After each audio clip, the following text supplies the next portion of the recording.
Je suis Othon, souverain d'Autriche, un nom qui, peut-être, ne résonne pas aussi fort que celui des Habsbourg qui viendront après moi. Pourtant, de 1330 à 1339, mon règne fut témoin d'une époque riche en bouleversements et en défis. Permettez-moi de vous guider à travers ces années marquantes de mon règne et de partager avec vous les événements qui ont forgé mon destin et celui de mes terres. En 1330, l'Autriche se trouvait à un carrefour délicat. Les tensions entre les puissances voisines et les luttes internes menaçaient l'équilibre fragile de notre région. Mon ascension au pouvoir était vue par certains comme une opportunité de réconciliation, mais pour d'autres, elle n'était qu'un prétexte pour revendiquer davantage de pouvoir. Je savais que chaque décision que je prendrais aurait des répercussions profondes, non seulement pour moi, mais pour mon peuple tout entier. Ma priorité fut de consolider les alliances stratégiques. Je nouais des liens avec les maisons nobles voisines, notamment avec la Bavière et la Bohême, tout en évitant de provoquer l'énorme puissance des Habsbourg, qui était à l'époque une présence émergente mais redoutée.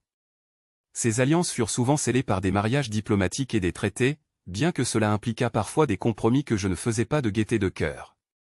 En 1335, une épreuve marquante vint ébranler ma souveraineté. Une famine frappa nos terres, causée par des récoltes dévastées par des intempéries et des parasites. J'organisais des convois pour importer du grain des régions voisines, mais cela ne suffisait pas toujours. La misère gagnait du terrain, et je compris alors qu'un souverain doit se tenir aux côtés de son peuple, non seulement par des lois, mais également par des actions concrètes.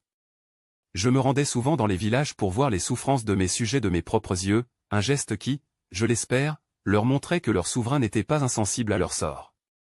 À l'échelle internationale, l'Europe était également en effervescence. En tant que souverain d'une région stratégique, je dus naviguer entre les ambitions françaises, anglaises et germaniques.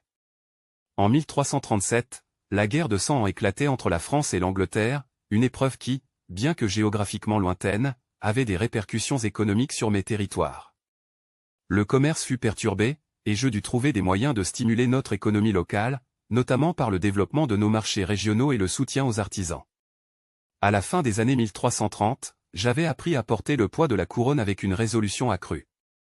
Chaque année passée à la tête de l'Autriche m'avait enseigné la patience et la nécessité d'agir pour le bien collectif, même lorsque cela impliquait des sacrifices personnels. Mon rêve était de voir l'Autriche devenir un bastion de stabilité et de prospérité, un rêve qui, malgré les épreuves, était encore vivace à l'aube des années 1340. Ainsi, alors que je m'adresse à vous depuis les ombres de l'histoire, je vous invite à vous souvenir de cette décennie comme d'un moment où, au milieu des tumultes, un homme s'efforçait de guider son peuple vers des jours meilleurs. Je ne suis pas qu'une figure oubliée dans un livre d'histoire, je suis Othon, souverain d'Autriche, et ces années furent les miennes.